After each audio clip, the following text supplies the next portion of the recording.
Hello mga kalamig and welcome to my YouTube channel kung saan naman ituturo ko sa inyo ang paglinis ng split type aircon. Dahil nung unang video, tinuro ko kung paano ang window type, inverter yon.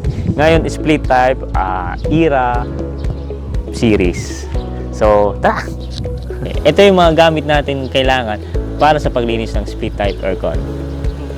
Ito yung mga kailangan natin, Phillips, adjustable, plier and side cutter, and syempre plastic pang tapal natin sa mga sensitive na part. At syempre wag natin kakalimutan ang main equipment natin, ang portable pressure washer at mga accessories niya. Syempre yan, itong trapal para sa indoor, kailangan yan.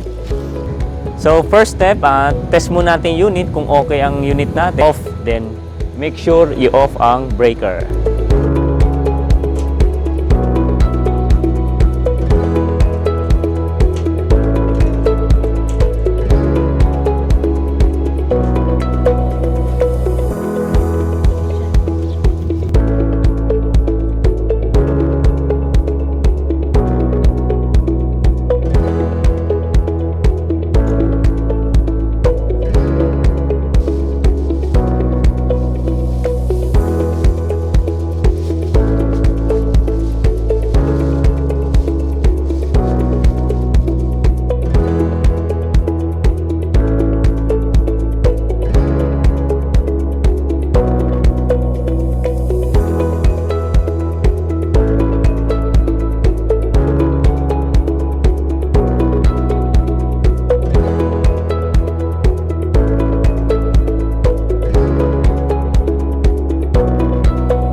So yun mga kalamig, okay na yung aircon na nilinis natin and I hope may natutunan kayo sa video to. Kung meron man, thumbs up tayo dyan and subscribe to my channel kung may gusto pa kayong matutunan sa air conditioning, and comment down below kung may mga katanungan pa kayo.